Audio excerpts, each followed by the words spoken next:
Hi, class. We made it through week 1. Now we're heading into week 2.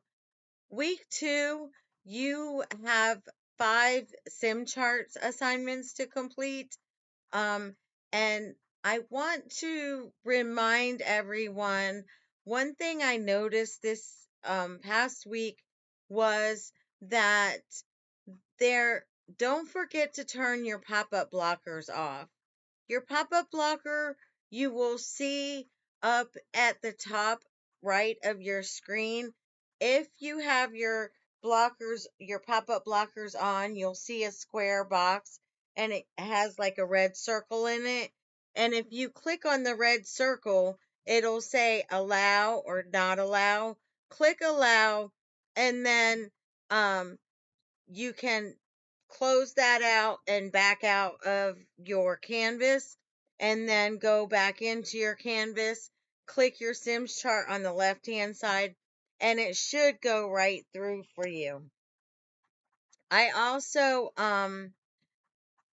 put the week 2 video in for all of you in announcements.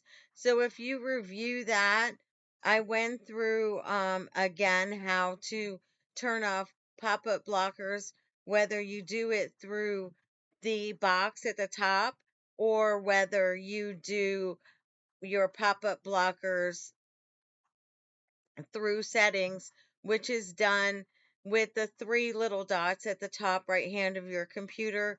And you click on that and go to settings, and then just type up pop-up blockers in the search bar. So I wanted to go over that. I'm also going to post an announcement, how to cite your work, because in your assignment for this week, you have a research to do. It will give you questions about privacy, HIPAA privacy in the office, and it'll give you scenarios that you'll have to answer, and you must post your or copy and paste your websites that you use to help find information for that. So look for that. And then also this week in Sims chart, you're going to be scheduling a patient. You're going to be doing patient referral and new patient forms. Why are these things so important in the office? Scheduling is a big deal.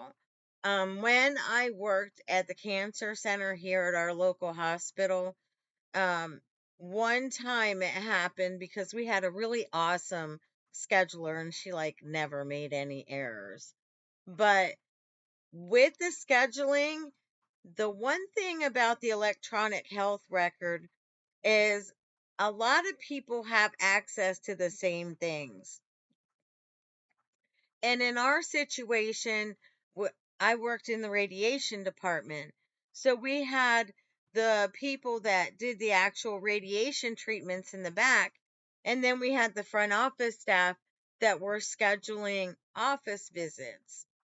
And it just so happened one time that one of the radiation techs was talking to a patient on the phone, and she's like, "Oh, I'll combine your office visit with your radiation treatment." And the front office scheduler had an office visit already listed on the schedule. So that patient didn't show up for her original office visit. And then when we called her to see where she was like, "Oh, I spoke to my radiation therapist and she changed it," which is fine, but she didn't take the initial one out.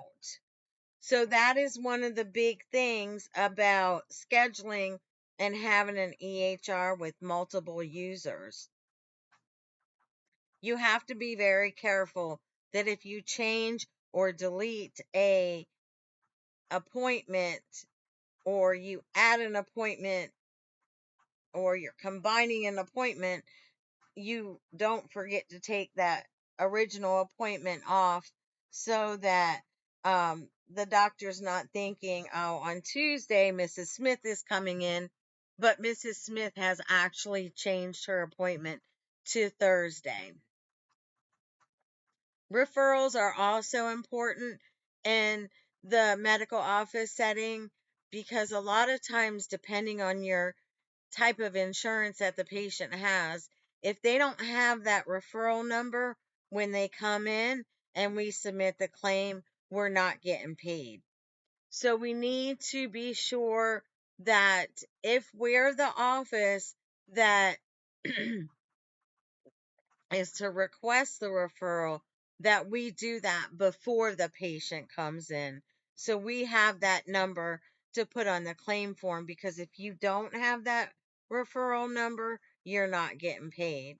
And like I tell all my students, no revenue in, no revenue out. He can't pay his payroll if he's not getting paid by the insurance companies. Um, so referrals are important. Nowadays, with the electronic health records and the way that everything's so technical now, a lot of times they email our new patient forms to the patient, and the patient can open up the forms, fill them out. I've seen them where they're coming in, they send you a link on your phone and you can fill it out. And that is very up to date and helpful to the office and to the younger patients. One of the things that we have to be cognitive about when we're in the office is our elderly patients, because I'm here to tell you, my 90-year-old father-in-law who doesn't even know how to turn on a computer, let alone if he got an email where he had to fill out his own new patient forms. Um, he has me and my daughters that help him do that. But we also, if we are working the front office and we send these things out and it's time for the patient to come in and you're not seeing where they have been sent back electronically, we need to maybe call that patient. Maybe they don't have internet. I have younger friends who just don't want internet. They don't have internet at home to get the emails or to have internet access to do things on the phone. So when we're in the field, because I know a lot of you are going out to externship, these are the things we want to think about.